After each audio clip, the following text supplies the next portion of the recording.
Բարի երեկո ենք ասում բոլոր նրանց, ովքեր այս պահին հետևում են Արցախի հանրայինի եթերին։ Ողջույն բոլորին։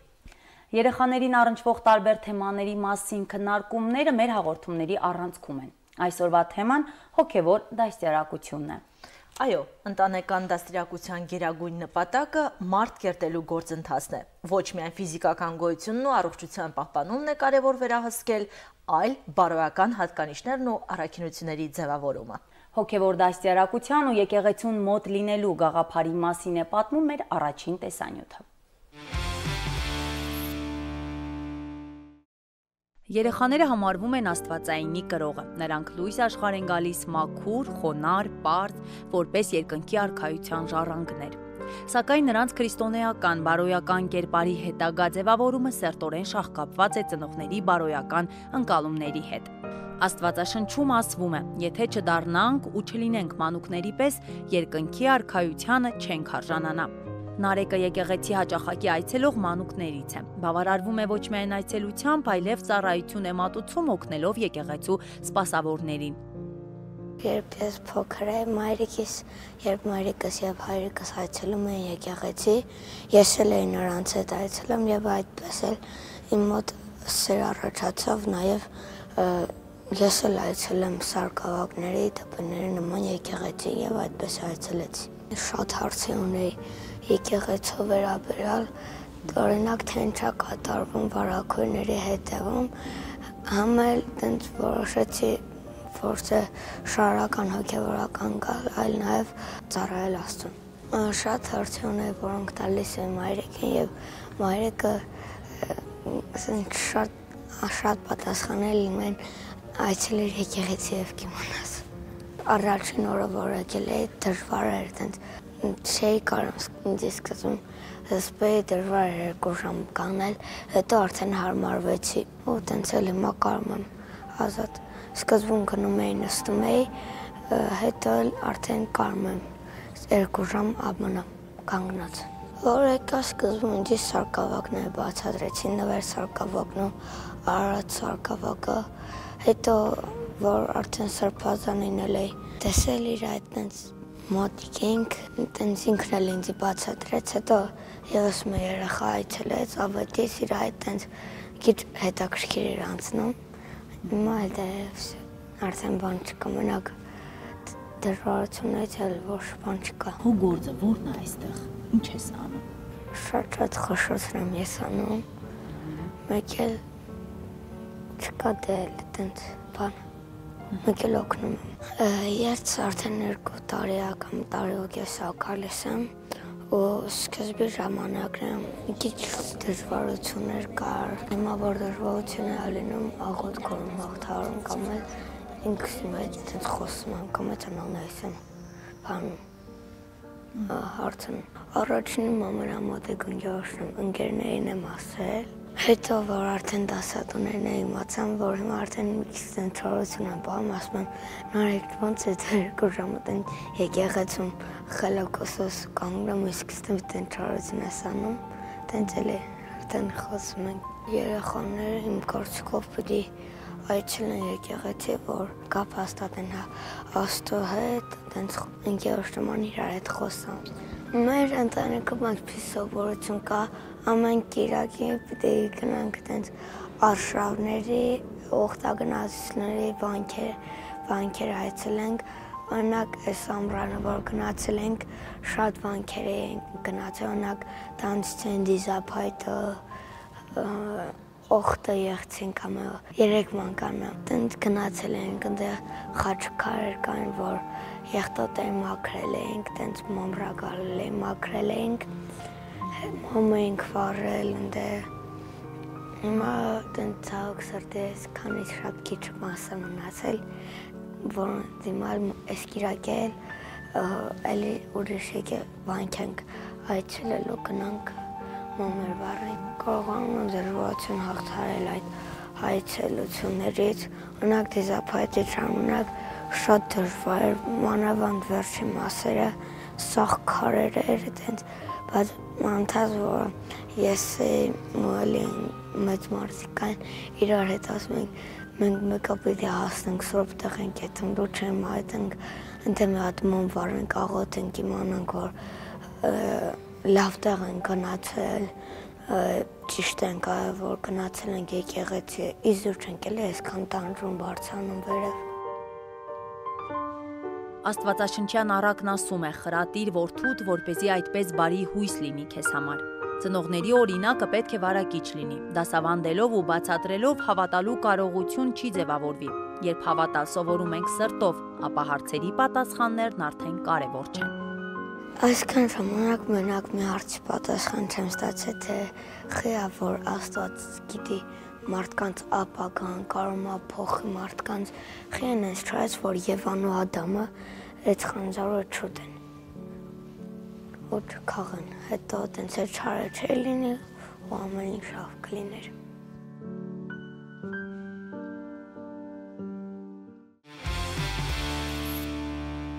Վաղ մանկական եւ նախադպրոցական տարիքում երեխայի համար դժվար է հասկանալ կամ ըմբռնել երևույթներ, որոնք նա չի տեսնում, կամ չի կարող դրանց հետ գործողություններ կատարել։ Աստծո գոյության ու հավատքի կարևորության մասին երեխաները գիտակցում են հասուն տարիքում, իսկ մինչ այդ ճիշտ ճանապարհ ցույց տալու ղեկը ծնողների ձեռքին է։ Ինչպիսին պիտի լինի ծնողի դերը եւ որքանով է կարևոր հոգեվոր դաստիարակությունը։ Կպարզենք մեր հյուրի հետ։ Տաղավարում է Ասկերանի Սուրբ Աստվածածին եկեղեցու հոգևոր հովիվ Տեր Մեսրոպ Քահանա Մկրտչյանը։ Բարև ձեզ, Տեր հայր։ Բարև ձեզ։ Տեր հայր, երեխան դառնում է եկեղեցու զավակ մկրտությունից հետո։ Կարող ենք ասել, որ մկրտությունը սկիզբ է դնում նրա հոգևոր դաստիարակությանը։ Բնականաբար հոգևոր ծննդյամբ է սկսվում, հոգևոր կյանքը սկիզբ առնում, եւ դա մկրտությունն է։ Եկեղեցու կողմից դրա համար սահմանված է, որ 8-րդ օրը, երբ որ երեխան ծնվում է, արդեն երեխան մկրտվի 8-օրական հասակում եւ այդ ժամանակ էլ արդեն ինքը սկսում է ընկալունակ դառնալ, ընդունում է իր մեջ արդեն Աստծո հոգին եւ Աստծո հոգին սկսում է իր մեջ գործել եւ այդ հոգու միջոցով ինքը սկսում է ճանաչել իրեն շրջապատող, ինչպես նշեցիք, հոգևոր աներևույթ աշխարհը եւ այն երևույթները, որոնք մեզ համար տեսանելի չեն։ Բնականաբար շատ կարեւոր է, որպեսզի ինչքան վաղ, ինչքան շուտ, հա, մենք կարողանանք երեխաներին բերել մկրտության, բերել եկեղեցի,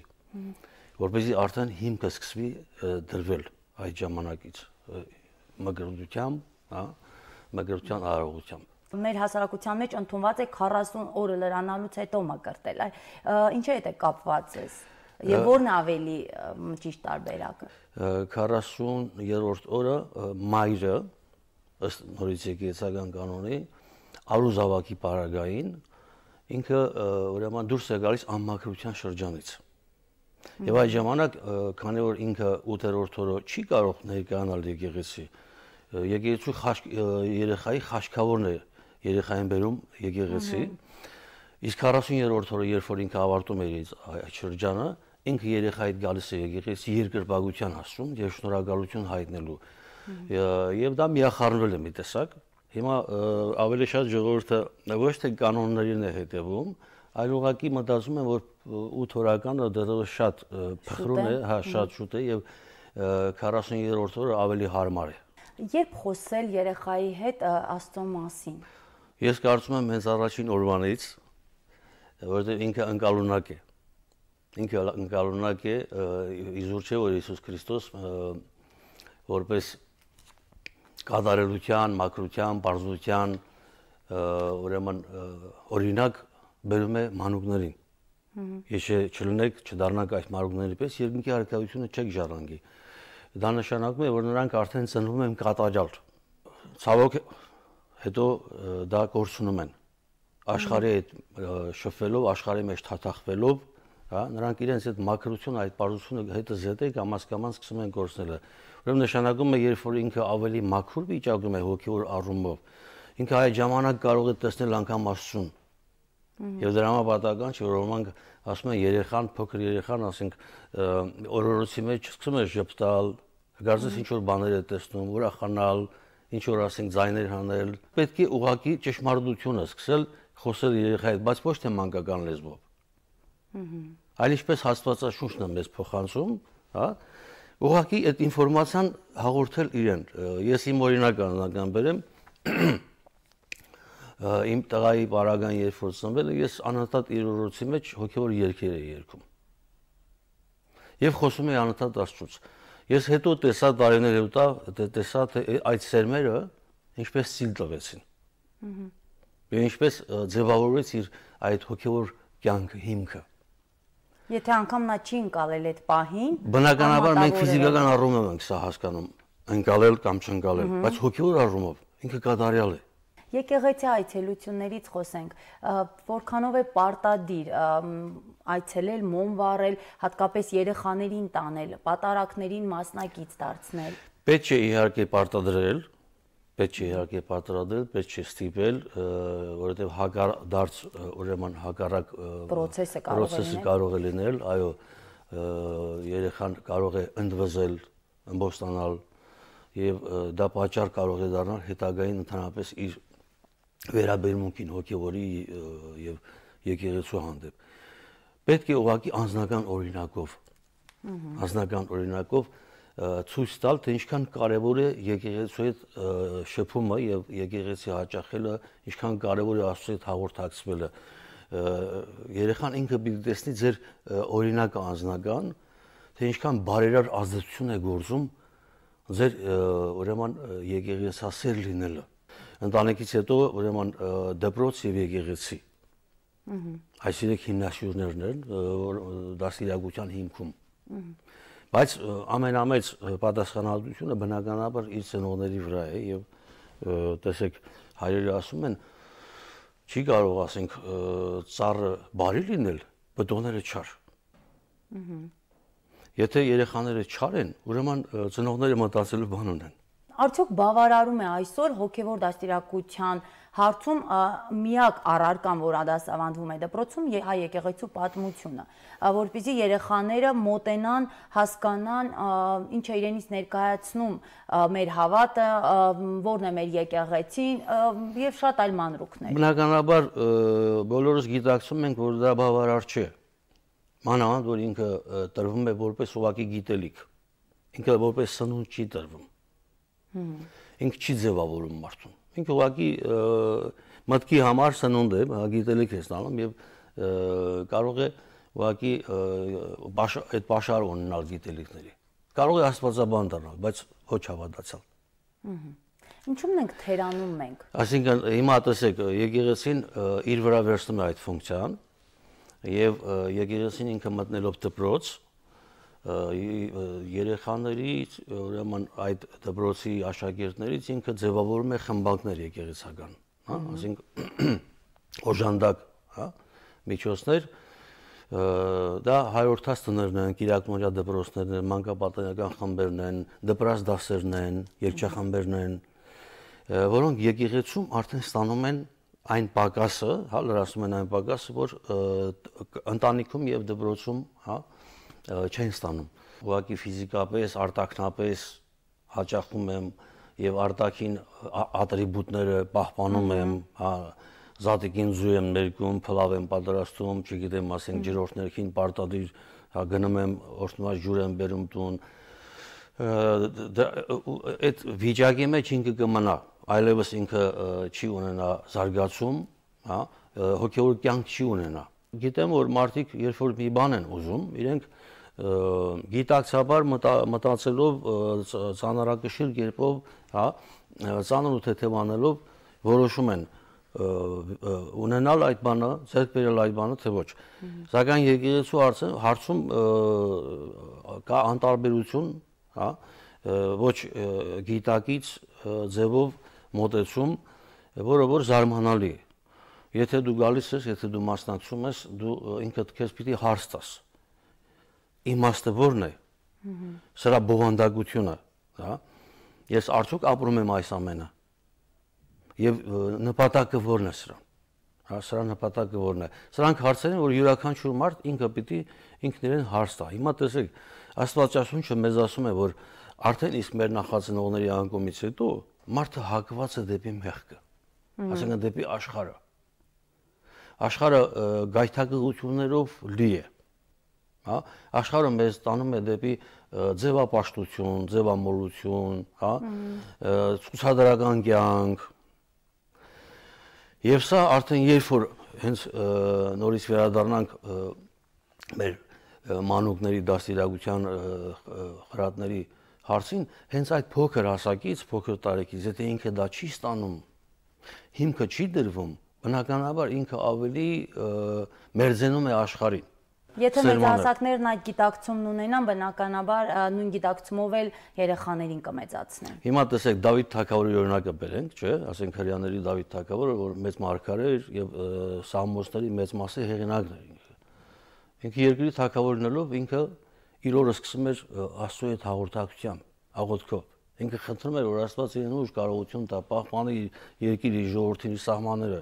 Հիմա եթե այսօր մենք ունենանք նման իշխանություն, չէ՞, մենք խնդիր չենք ունենա։ Ունենանք նման ժողովուրդ, մենք խնդիր չենք ունենա։ Դրա համար եթե մենք ունենք բանալին, երկնքի արքայության բանալին ունենք, մենք կարող ենք հեշտությամբ ուրեմն երկրի վրա մեր բոլոր խնդիրները լուծել։ Շատ լավ, շնորհակալություն Տեր Հայր, ժամանակ գտաք եւ պատասխանեցիք իմ հարցերին։ Շնորհակալություն նաեւ ձեզ, Աստված պահպանի բոլորիս։ Հայ առաքելական եկեղեցու լիիրավ զավակ քրիստոնյա հայ մեծացնելու համար նախ պետք է ինքներս ընկալենք դրա էությունը։ Ազգային ու հոգևոր արժեքների պահպանման ու փոխանցման լավագույն միջոցը եկեղեցուն խորթ ուսմունքներից հեռու մնալն է։ Մեր հաջորդ տեսանյութը պատմում է աղանդավորության մասին։ Աղանդավորական շարժումը միջնադարում ուղեկցել է մասնավորապես քրիստոնեությանը։ Քրիստոնեական աղանդավորական շարժումների սոցիալական հիմքը բնակչության գյուղացիական խավերն էին, որոնք պայքարում էին ֆեոդալական պետության ու իշխող եկեղեցու դեմ։ 5-ից 6-րդ դարերում Հայաստանում տարածում ստացան բորբորիկների եւ մծղենեականների աղանդավորական շարժումները, իսկ 7-րդ դարում սկիզբ առավ Պավլիկյան շարժումը, որը մի քանի դար շարունակ ահաբեկման մեջ պահեց եկեղեցին ու պետությունը, հոգևոր ու աշխարհիկ իշխանությունները։ 9-ից 11-րդ դարերում Հայաստանում տարածվել է թոնդրակեցիների հզոր շարժումը։ Աղանդավորությունը պաշտոնական դավանությունից տարբերվող եւ նրան հակադրվող ուսմունք է, որը տարածում ունի նաեւ մեր օրերում։ Արցախի հանրապետությունում այս պայմանությամբ գրանցված է 6 կրոնական կազմակերպություն, Հայ առաքելական եկեղեցու Արցախի թեմ, Հայ առաքելական եկեղեցու Արցախի թեմի եկեղեցասիրած եղբայրակցություն, որպես արդեն կրոնական կազմակերպություն, այնուհետև ունենք Արցախի ավետարանական եկեղեցի, Արցախի կաթոլիկ եկեղեցի նկատի ունենք, Ուղադավան ավետարանական եկեղեցի կրոնական կազմակերպություն եւ քանի որ մենք ունենք նաեւ ազգային փոքրամասնություններ իդեմս ռուսների, նաեւ ռուս ուղափառ եկեղեցու Արցախի թեմ, որպես առանձին կրոնական կազմակերպություն։ Հիմնացի դրանից մենք ունենք Եհովայի վկաններ, Արթնության կրակ այդ կրոնական համայնքը մենք ունենք, Եհովայի վկաներից հետո խոշոր կազմակերպությունը իրենք են, այնուհետև ունենք Ռեմա, Ագապե, Կյանքի խոսք, Նորողի, չգիտես, տարբեր անվանումներով, այսինքն այն կրոնական կազմակերպությունները, որոնք Հայաստանի Հանրապետությունում գրանցված են, նրանց փոքրիկ խմբերով այստեղ գոյություն ունեն, որոշները չի գերազանցում թվականակը 50-ը, բայց կան Արցախում գործում են։ Դրանց վտանգավորությունը հիմնականում կայանում է նրանում, որ դրանք մեր պետության անվտանգությանը սպառնում են, նաև հասարակության անվտանգության, նաև բարոյական տեսանկյունից դրանք վտանգ են ներկայացնում։ Ինչու, որտեղ մեր ազգային ավանդույթները եւ սովորույթներն են հիմնականում մեր բարոյականության հիմքում դրված։ Իսկ բոլոր այդ աղանդավորական կազմակերպությունները ընդհանրապես մեր հայկական ավանդույթները եւ սովորույթները իրենք չեն ընդունում։ Ոչ միայն չեն ընդունում, այլ նաև արհամարանքով, կամարանքով վերաբերում մեր ազգային ավանդույթներին եւ սովորույթներին։ Նա մենք կարող ենք տեսնել հարսանյաց ծեսերի դեպքում, նաև թաղման ծեսերը ոնց են կազմակերպում, նրա մյուս իրենց այդ տոնակատարությունները, որ կազմակերպում, ընդհանուր ոչ մի առնչություն չունի մեր ազգային ավանդույթների հետ։ Հոգևոր անվտանգության հարցում ոչ ոք ապահովագրված չէ։ Եթե գիտակից մեծահասակը կարող է քիչ թե շատ վերահսկել օտարազդեցությունը, ապա երեխաները շատ արագ տապավորվում եւ վերահսկելի են դառնում։ Հոգևոր դաստիարակություն տալու համար անհրաժեշտ է առաջնորդվել մեր եկեղեցու կանոններով, իսկ աղանդները ինչ են ասում։ Աղանդները փաստորեն գտնում են, որ երեխան իրավունք չկա փոքր ժամանակ մկրտվի, նրանք պետք է հասունանան, հետո մկրտվեն։ Արդյոք ծնողը իր դաստիարակության, այդ կրթության, բացի դրանից խնամքի ժամանակ ավելի կարող է լավ խնամել, քան Աստծո կողմից խնամքը։ Երեխան իհարկե դաստիարակություն ստանում է իր ընտանիքում, բայց միևնույն ժամանակ երեխան պետք է դաստիարակվի նաև դպրոցում կամ ուսումնական ցանկացած հաստատությունում, մանկապարտեզ, նախադպրոցական վերջ։ Հիմա մեր ունենք հստակ օրենք կրթության մասին եւ հանրակրթության մասին օրենք եւ նախադպրոցականի մասին, որ այդ երեխաները պետք է դաստիարակվեն հայրենասիրության, ազգասիրության ոգով։ Հիմա եթե ծնողները աղանդավորականներ են, բնականաբար նրանք հայրենասիրության ոգով չեն դաստիարակում իրենց երեխաներին։ Ըստ իրենց հավատքի են դաստիարակում, այդտեղ տարաձայնություն է առաջանում։ Տարաձայնությունի դեպքում իհարկե գերակայողը օրենքներն են։ Եկեղեցու, հավատքի, Աստծո մասին մեր պատկերացումները տարբեր են, տեղեկատվության աղբյուրները բազմազան։ Ընտանիքից դուրս երեխաներին քիչ թե շատ տեղեկատվություն տալիս է մանկապարտեզն ու դպրոցը, որտեղ մասնագետների պնդմամբ բավարար ուշադրություն չի դարձվում հարցին։ Շատ կարևորագույն խնդիր է նաև աշխարհայացքի ձևավորումը։ Այդ երեխաները նման աղանդավորական ընտանիքներում ապրելու ժամանակ նրանց աշխարհայացքը լրիվ այլ աշխարհայացք է դառնում, այսինքն նրանք կտրվում են մեր հասարակությունից, փոխանակ դառնալու հասարակության մի մասը, այլ դառնում են հասարակության համար մի օտար մարդիկ։ Երբ արդեն երեխաները փոքր են, այդ երեխաները հետ պիտի հատուկ աշխատանք կատարվի։ Մանավանդ դպրոցներում ուսուցիչներ կան աղանդների ներկայացուցիչ, բարձր որ այդ երեխաներին իրենք սխալ ճանապարհով են տանում։ Բավականին լուրջ մարտահրավերների ենք դիմակայում ներկայումս։ Այո, նման երևույթներից հեռու լինելու համար պետք է հնարավորինս մոտ լինել առաքելական եկեղեցուն ու հետևել աստվածաշնչյան պատվիրաններին։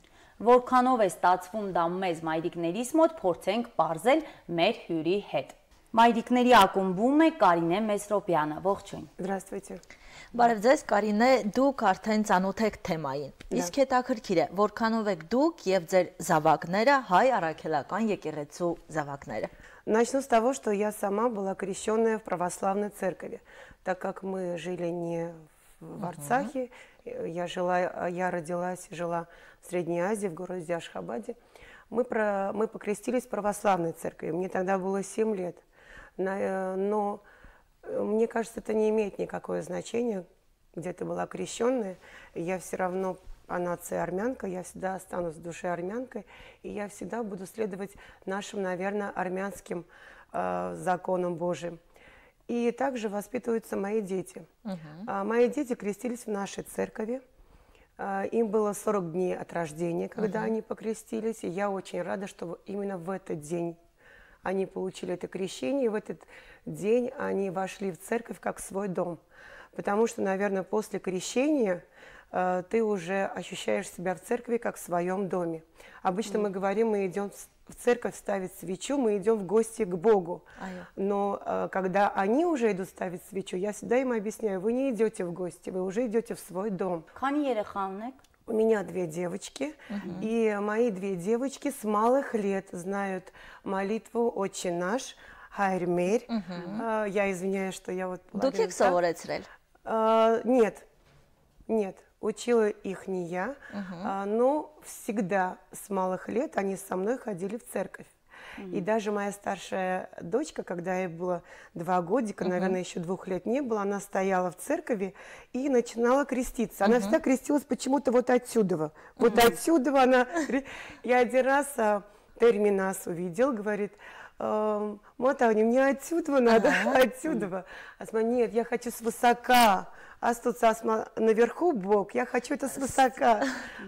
И потом я ей объяснила, что нет, все-таки правильно надо креститься. Այ որ տարիքից եք բացատրել, որտե Աստված, որ ինչի համար է եկեղեցին, ինչու են գնում այնտեղ։ 3 годика, когда ей было 3 годика, я о старшей дочери говорю, она мне задала вопрос: мама, у меня что, 2 папы? Честно сказать, я удивилась, почему она так сказала. Я говорю, почему ты так говоришь, Даниэлка? Она говорит, а ты всегда говоришь Иисус Хайрик.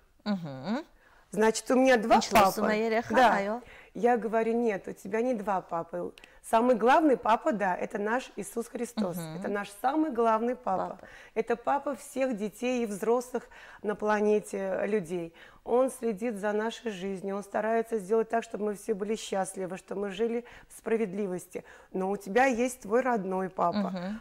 Она говорит, ну все-таки я буду думать, что у меня два папы. Я говорю, ну хорошо, оставайся при этом мнении. И потом я очень рада, что мои дети часто о нем говорят. Наверное, это все идет от родителей. Да, и узмасел дук тан ереви анентат խոսում եք. Знаете, как воспитать детей, воспитывать детей о Боге, это, наверное, неправильно. Они должны все видеть в действиях родителей,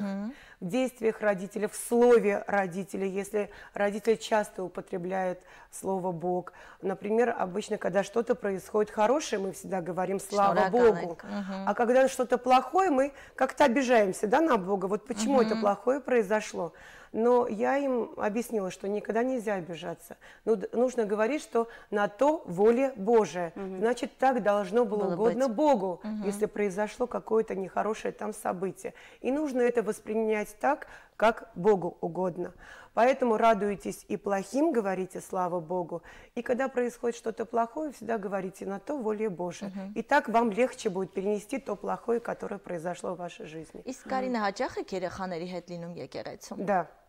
Очень часто. Շաբաթական մի անգամ։ Ну да, в неделю один раз это обязательно. Мы идем в неделю один раз в церковь, обязательно ставим свечу. И даже если вдруг я им не купила свечку, они всегда обижаются: мама, а нам, я говорю, я извиняюсь, снова иду, потому что у нас тоже свое желание есть. И один раз я спросила, что вы загадали, что вы сказали, попросили у Бога. Младшая моя дочка говорит, можно я это не буду говорить? Да, я говорю, ну хорошо, это тоже хорошо, что ты не говоришь, значит, ты попросила о чем-то таком-то большом и хочешь, чтобы обязательно это случилось. Կպատարակին մասնակցում եք։ Ну, если честно, не часто. Бывает, но не всегда получается. Եկեղեցական տոներին շատերս ենք մասնակցում, ունենք առանձնահատուկ մեր սիրած տոները։ Մասնակցում եք, նշում եք եկեղեցական տոները, հետևում եք։ Честно скажу, что все церковные праздники я не знаю. Но это не говорит о том, что я не верю в Бога, и я его не люблю, и я его не боготворю. В основном мы справляем Рождество, это для меня очень большой праздник, это большой праздник для моих детей, потому что на самом деле Бог появился для нас в этот день, и мы должны все праздновать этот праздник. Это, наверное, даже главнее, чем твой день рождения, потому что после появления Бога уже у тебя появился твой день рождения, поэтому нам нужно обязательно праздновать этот праздник.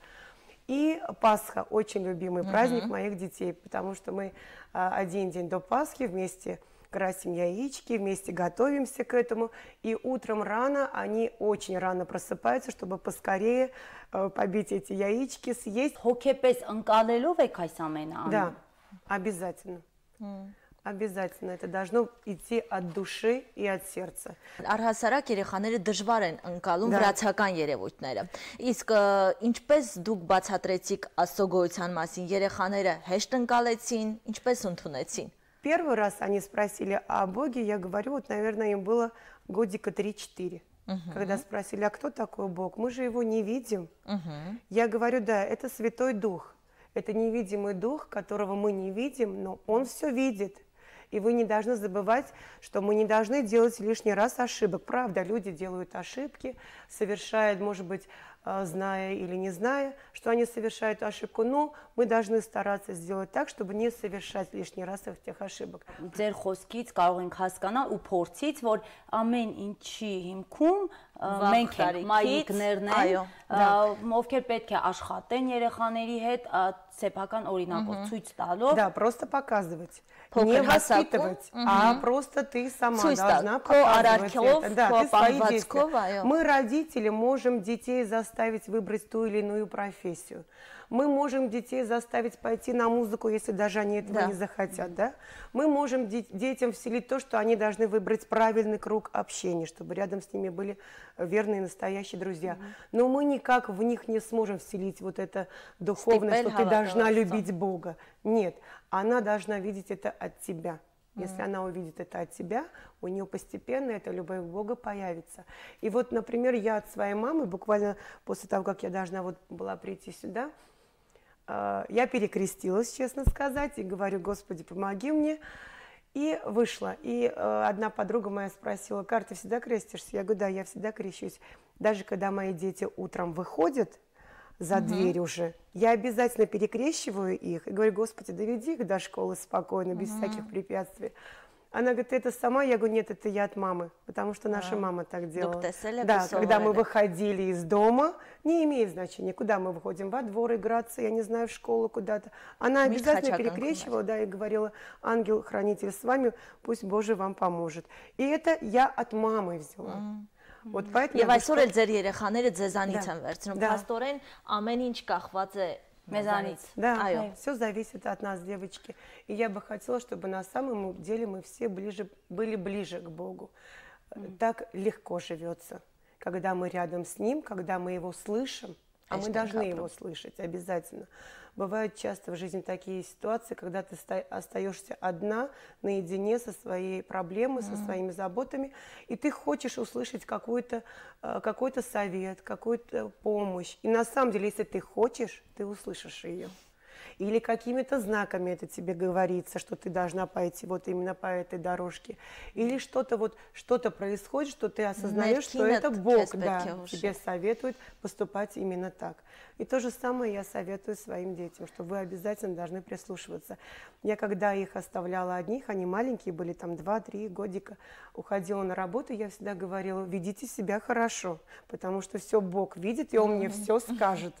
И честно, они вели себя очень хорошо. Да, и даже когда кое-что ломают, я прихожу, я говорю: кто сломал вот это, например, кто эту вазочку сломал? Они так смотрят друг на друга и думают: обмануть или правду сказать. Я говорю: только честно, вы знаете, что Бог все видит. И они уже признаются: да, вот мы побаловались, уронили, да, и вазочку сломали. Да, мне кажется, это правильно. Շնորհակալ ենք ձեզ, հրաշալի շնորհակալ ենք հյուրընկալվելու համար, հաճելի զրույց էր։ Спасибо. Իսկ այս պահին մեր եթերում տեսանյութ։ Բարև ձեզ երեխաներ։ Լավ եք։ Այսօր ձեզ համար շատ հետաքրքիր մի հեքիաթ եմ ընթերցելու։ Անպայման ուշադիր կլսեք, որ վերջում պատասխանենք հարցերին, լավ։ Թութակն ու սոխակը։ Մի տան մեջ թութակ այնքան ճղճղաց, շվշված, որ տանտերը դուրս արեց նրան։ Թութակի ինքնասիրությանը դիպավ այս բանը և նա սկսեց գանգատվել սոխակին, որը եկել էր նրան տեսնելու։ Աչքիս լույս, ասաց թութակը սոխակին։ Ես լսել եմ, որ դու լավ վարպետ ես երաժշտության։ Խնդրում եմ, լսես իմ երգերը և ասես, թե ինչ պակասություն կա նրանց մեջ, որ իմ տիրոջը դուր չեն գալիս։ Նա շատ սիրով լսում է արտույտին, ծիծեռնակին, որոնց երգածը մկան ծվծվոցի է նման, բայց հենց որ ես եմ երգում և իմ ճարտարությունը ցույց տալիս, իսկույն հրամայում է, որ ինձ հեռացնեն։ Շատ լավ, ասաց սոխակը, երգիր տեսնեմ, ինչպես ես երգում, ես ուրախությամբ կլսեմ քեզ պես սիրուն թռչունի երգը։ Թութակը սկսեց իր բոլոր ճարտասանությունը թափել, հավի պես կչկչաց, շան պես հաչեց, կատվի պես մլավեց, մի խոսքով կրկնեց իր անգիր արած բոլոր բառերը ու երգերը։ Այժմ սիրելիս, ասաց նա սոխակին, խնդրում եմ ասես, դու երբևիցե լսած կաս նման մի բան։ Սիրուն թութակ, ասաց սոխակը, դու ինձ կներես, եթե ես քեզ մի համեստ նկատողություն անեմ։ Դու երգում ես ուրիշների նման, ուրիշների ձայնով, ուրիշի երգերն ես երգում։ Եթե դու ունենաս քո սեփական երգը, էլ քեզ տնից դուրս չեն անի։ Հասկացաք երեխաներ, ինչի մասին էր հեքիաթը։ Այսինքն, պետք չէ նմանակել, պետք չէ կրկնօրինակել, այլ պետք է ունենալ քո սեփական ոճը, քո երգը, այն ինչը քոնն է։ Հասկացաք։ Երեխաներ, որ թռչունների մասին էր հեքիաթը, հիշեցիք։ Ովքեր էին։ Թութակը եւ սոխակը։ Գիտեք, չէ՞ որ սոխակը ամենագեղեցիկ երգող թռչուններից է։ Այս պահին սիրելի հեռուստադիտողներ, տաղավարում ես իմ հյուրերի հետ եմ։ Ողջույն տղաներ։ Ողջույն։ Լավ եք։ Այո, դուք։ Լավ, շնորհակալ եմ։ Ուզում եք ծանոթանանք իրար հետ։ Այո։ Ես Տիգրանն եմ, Ասկերանից, 9 տարեկան։ Իսկ ես Էդվինը 14 տարեկան Ստեփանակերտից։ Շատ լավ։ Դե ես էլ Տաթևիկն եմ, բայց բնականաբար տարիքս չեմ ասելու։ Այ այդպես էլ իմացեք։ Ստեփանակերտից է, բայց տարիքս չեմ ասում։ Անցնենք մեր զրույցին։ Անցնենք։ Տիգրան, ով է բլոգերը։ Բլոգերը մի մարդ է, ով հետաքրքիր թեմաներով տեսանյութեր է տեղադրում համացանցում, ցույց է տալիս իր շրջապատը, իրեն եւ այդպիսի հետաքրքիր թեմաներ է պատրաստում եւ տեղադրում համացանցում։ Իսկ դու քանի տարեկանից ես զբաղվում բլոգինգով։ Ես արդեն 7 տարեկան զբաղվում եմ բլոգինգով, ունեմ 5200-ից ավել հետևորդներ, բայց իմ տեսանյութները նայում են 30,000 մարդկանցից ավել, եւ ես արդեն ուրախանում ես։ Այ դա քեզ ինչ է տալիս Տիգրան, որ դու բլոգներ ես ստեղծում, մարդիկ քեզ դիտում են, լայքում են, ինչ հաճույք ես տանում։ Ես ընդհանրապես ունեմ մեկ նպատակ, որ պետք է ես Արցախը ավելի հայտնի դարձնեմ, իմ բլոգի թեման հենց այդ է, որ պետք է Արցախը ավելի ու ավելի հայտնի դարձնել, որովհետև շատ մարդիկ կան, որ չգիտեն Արցախի մասին, դրա համար ուզում եմ հայտնի դարձնել։ Ինչպես որոշեցիր բլոգեր դառնալ։ Փաստորեն 2 տարի է որ զբաղվում ես բլոգինգով։ 2 տարի առաջ մարտի 8-ին որոշել էի բոլոր կանանց շնորհավորել, բայց մտածում էի, որ այդքան նամակ չեմ կարող գրել, եւ մեկ էլ որոշեցի, որ պետքա համացանցում մի տեսանյութ տեղադրեմ, որտեղ ես շնորհավորում եմ կանանց, եւ վերջում այդ տեսանյութի վերջում ասացի դες է Տիգրան բլոգը, ու հաջորդ օրը դպրոցում բոլորը ասում են Տիգրան բլոգ ոնց է բարև, ու այդտեղից ես որոշեցի, որ պետքա զբաղվես բլոգինգով։ Շատ լավ։ Ծանոթանանք Էդվինի հետ։ Էդվին, կպատմես քո մասին, քո նախասիրությունների մասին։ Հաճախում եմ դպրոցի 9-րդ դասարանը։ Ես շատ եմ սիրում թավ ջութակը, կարելի է ասած դա իմ կյանքի նպատակն է դառնալ մեծ հայտնի երաժիշտ։ Ես 10 տարեկան էի, ես ոչինչով չէի զբաղվում եւ մայրս ուզում էր իմ համար հոբբի ստեղծել եւ նա ուզում էր ինձ տանել երաժշտության խորի։ Երբ ես գնացի, այնտեղ ասեցին, որ ազատ տեղ չկա, եւ մի հատ կնիկ մոտեցավ, ասեց վիոլանչել կա, դե ես ռուսերենից չէի փայլում այդ ժամանակ, չեմ հասկացել վիոլանչելը ինչա, բայց ես թավ ջութա գիտեի ինչա։ Ինքը ձեռքով ցույց տվեց թավ ջութակ, ասում եմ, հա, շատ կուզեի հաճախ եմ, այրս չէր հավատում, ասում էր դու որտե երաժշտությունը որտե։ Հետո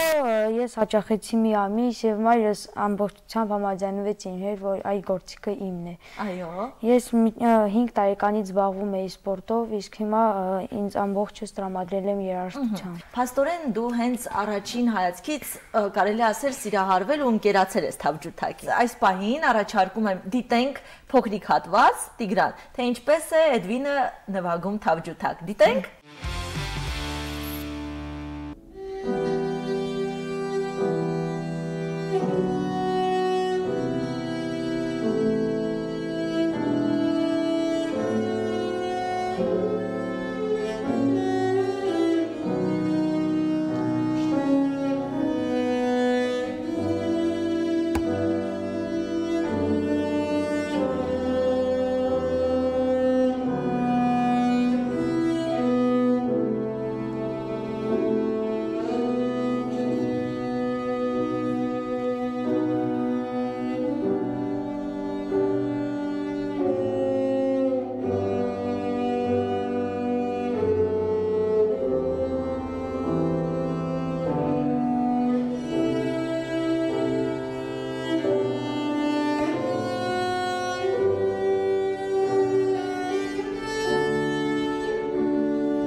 Էդվին, իսկապես դու հրաշալի ես նվագում,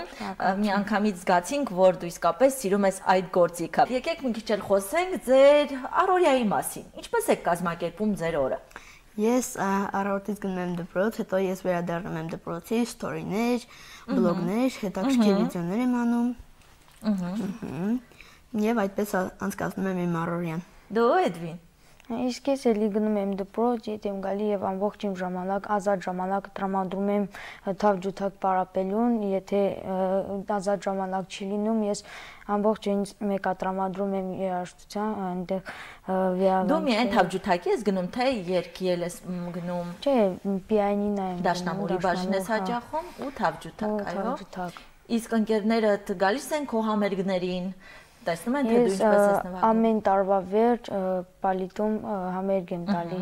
եւ իմ ընկերները գալիս են եւ դիտում են։ Իմ ընտանիքը Գերդաստանը ամենը գալիս են դիտում։ Տիգրան, քո բլոգներում ինչն ես ամենաշատը ներկայացնում։ Դու ասեցիր, որ Արցախը արցախյանը։ Այ վերջի ժամանակաշրջանում ինչ ես ներկայացրել, հիշում ես։ Հա, ես վերջին ժամանակահատվածներում ցույց եմ տալիս մեր ասիայանի լեռները ու ավելի շատ հայտնի ֆորմատ կա, որ ես ցույց եմ տալիս Ղարաբաղի բարբառը ու մարդկանց սովորեցնում են Ղարաբաղի բարբառը։ Շատ դիտորդներ են։ Հա, այդտեղից է 30-40 հազար դիտումներ ունեն։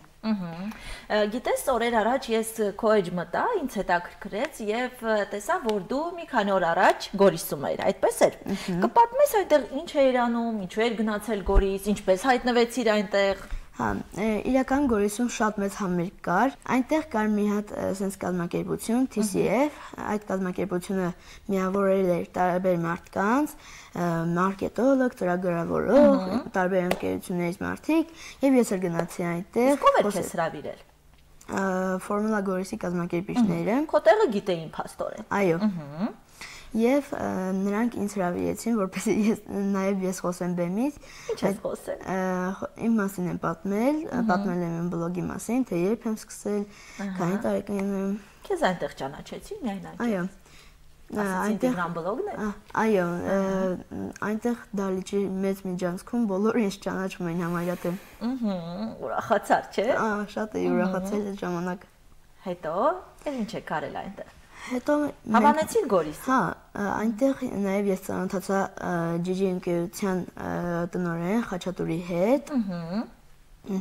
Մենք անկեացանք։ Դու Էդվին որևէ մրցույթների մասնակցել ես։ Այո, ես թավջութակի մրցումների չեմ մասնակցել, որովհետև թավջութակի մրցումները շատ ուշուշ են լինում։ Ես բայց մասնակցել եմ ձյուդոյի, ասում եմ, չէ, սպորտ եմ, ձյուդոյի 7 հատ մրցում էի մասնակցել, 7 հատ մեդալ ունեմ։ Իսկ ինչի մեր տաղավար չես բերել քո մեդալները, մենք էլ կտեսնեինք, քո նվաճումների մասին կիմանայինք։ Փաստորեն շատ համեստ տղա ես, չէ՞ դու։ Փաստորեն դու ձյուդոյով ես սիրում զբաղվել ու ունես հաջողություններ, այո, այդ ասպարեզում։ 5 տարեկանից զբաղվում եմ։ Իսկ որ երկրում ես գնացել մասնակցել, Հայաստանում թե Հայաստանից դուրս։ Հայաստան էլ եմ գնացել, ես պիտի գնայի Ֆրանսիա, բայց մեջքից պատճառով չէի գնացել։ Խնդիր ունես։ Այս պահին Էդվին առաջարկում եմ դիտենք Տիգրանի բլոգներից մեկը։ Իսկ ամենաշատը որ բլոգն ես սիրում։ Կուզենայիր այս պահին որը դիտեն հեռուստադիտողները։ Բարբարի ֆորմատը։ Բարբարի ֆորմատը դիտենք։ Դե ուրեմն հենց այս պահին Տիգրան բլոգ մեր եթերում։ Բարև ձեզ, նորից զնատա Տիգրան բլոգը։ Եվ մեկ էլ տոբին։ Ստորը մեր լուսերը տարալը, ու ես վերջապես ժամանակում ճարա հայզյա բլոգ նկարելի հտե, իներ բարբարավ է, բարբարավ, կեսան տանը վեր բլոգը նկարի, դղ մթենյա, եկան ուշը ստեղել ծորտա, տրատը ես կուրտկան կեցավ, ասնիկ սորվա մեր բուն թեմային, սորելի անցնք կնա Ղարաբաղի բարբարավ, ուշադրություն 10 բար, դա բլոգն օտապենը պադրստած է քանցյամսը սկսում, կեցիկ, էները մի հատ ռուսայինչ ջիհել, Машина կամանց վանարալ, ասում է, իլվինայույս, շտո տակոյ է կավթար։ Հեսաց է լավ, բացատրին տսնամ, գիվում է կավթարն ինչոր։ Դե արդեն ճուկացեք, վեր մեր առաջին բարը կավթարն է։ Կավթարը դա բարավ կնիկնա։ թրքավ թարազույցն եմ իրանել։ Մեր հաջորդ բառը ապրանքն է, բայց մի րոպե։ Այս ապրանքը ձեր գերացած ապրանք չի։ Մեր շենին ապրանքը փախալը, ապրանք նշանակում է տավար հայվան։ Ձուկունկցիմ, մոկունկոլտամ, մոկունկցիմ, ձուկունկոլ։ Սե մենք էլ հերթը սալա մոկունեն։ Մենք էլ մոկունկոլտամ։ Մենք էլ մոկունկոլտամ։ Կցեք, եշեցեք, մեր բարբար են թղթերը կյողացալա։ Առնա։ Տասեք ինչ համ։ Լավ, ընսնիկ մեր բարբարը։ Մենք է մոկունը կողտանք։ Մոկունը տա բարբարավ նշանակում է մոկ։ Ինքան ուրխան ու վերդուք իմ վիդեոնս եշում ակ, պաջելից հայք տաղം լայքում ակ։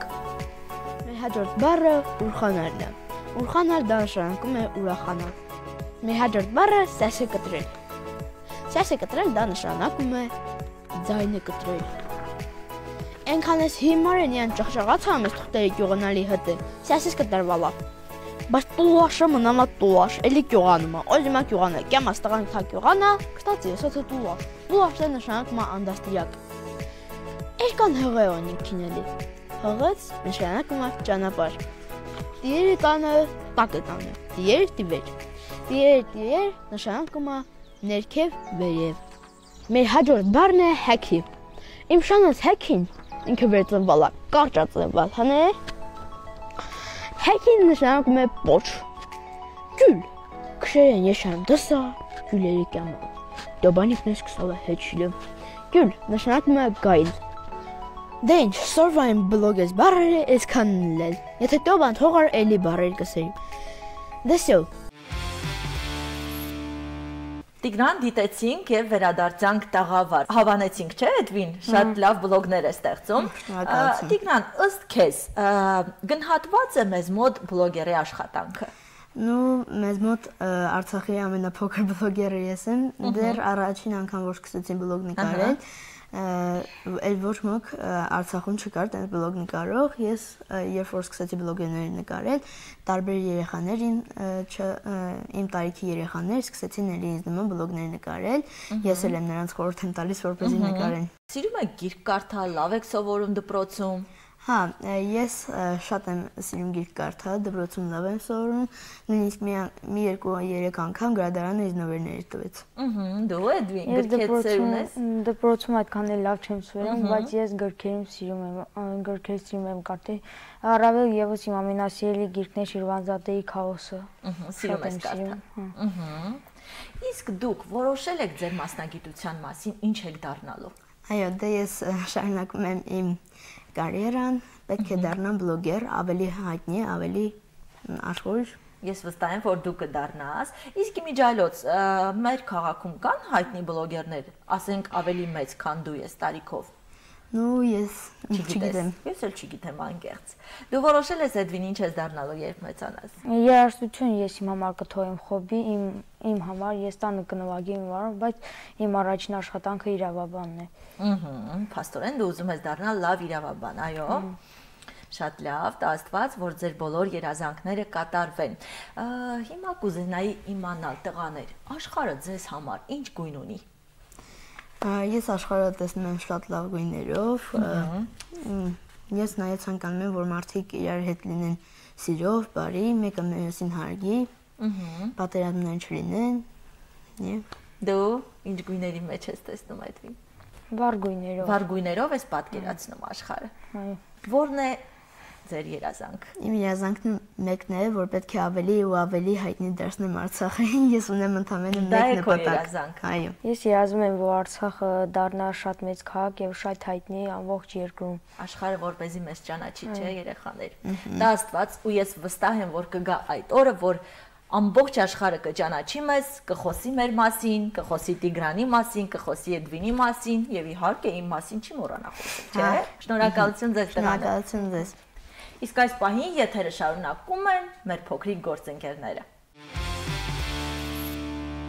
Մուլտֆիլմերը ուղղված են բարու եւ չարի, լավի եւ վատի ընկալմանն ու տարբերակմանը։ Մուլտֆիլմների միջոցով մենք երեխաներս ավելի պատկերավոր ենք ընկալում կյանքը, տարբերում ենք չարն ու բարին, իսկ կերպարների միջոցով պարզ է դառնում, թե ինչ է հերոսությունը, սերը, հարգանքը։ Մուլտֆիլմերը մեծ ինֆորմացիա են տալիս մեզ արտաքին աշխարհի մասին։ Սովորաբար դրանք նկարահանվում են այնպես, որպեսզի բացասական ազդեցություն չթողնեն երեխայի զարգացման վրա։ Այնտեղ միշտ հաղթում է բարին, իսկ չարը պատժվում է։ Լինում են կերպար հերոսներ, որոնք հաղթահարում են 7 գլխանի դևերին, հրեշներին։ Դրանք դրական ազդեցություն են թողնում մեզ վրա եւ ստիպում, որ մենք երեխաներս մեր վարքով եւ գործունեությամբ այնպիսի դեր ստանձնենք կյանքում, որ լինենք բարի, ուժեղ, համարձակ։ Մուլտֆիլմերը երեխաներին հնարավորություն են տալիս գտնել շատ հարցերի պատասխաններ։ Հայկական մուլտֆիլմների մեծամասնությունը, որոնք նկարահանվել են եւ խորհրդային շրջանում եւ անկախացումից հետո, հիմնված են հայկական պատմվածքների, առակների եւ հեքիաթների հիման վրա։ Ամենասիրվածներն են գտնված Երազը Քաչնազարը, Կիկոսի մահը, Սասունցի Դավիթը եւ վերջերս նկարահանված Անահիտը։ Իսկ խորհրդային ժամանակաշրջանում նկարահանված մուլտֆիլմները սիրված են Խորհրդային Միության ողջ տարածքում եւ դրա սահմաններից դուրս։ Խորհրդային մուլտֆիլմերը երեխաներին սովորեցնում են բարություն, ընկերասիրություն, աշխատասիրություն եւ այլն։ Մեր ծնողները խորհրդային մուլտֆիլմներից դիտում էին Չեբուրաշկան եւ Կոկորդիլոս Գենան, Դե Սպասիրը, Կարլսոնը, որը ապրում է տանիքում, Ոզնի Մշուշի վրա, Բրեմենյան երաժիշտները հայտնի մուլտֆիլմները։ Իսկ հա Ռուսաստանում այժմ ամենահայտնի ռուսական մուլտֆիլմերն են Մաշան եւ Արջը, Ֆիքսիկները, Երեք կատունները եւ Նոր Բրեմենյան երաժիշտները եւ ռուս հսկաների մասին մուլտֆիլմերի շարքը։ Օրերս Ստեփանակերտի մանկապատանեկան ստեղծագործական կենտրոնում կազմակերպվել է մի շատ գեղեցիկ միջոցառում, որին ներկա էինք նաեւ մենք։ Ի դեպ միջոցառմանը մասնակցել եմ նաեւ ես։ Դիտենք հատված միջոցառումից։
мы с ребятами отпразднуем твой день рождения.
Несколько минут счастливого детства, которого вам так не хватает. Отвлечь от будних дней, подарить хорошее настроение, вернуть надежду и любовь. А мы продолжаем свой путь и отправляемся в дальнюю дорогу.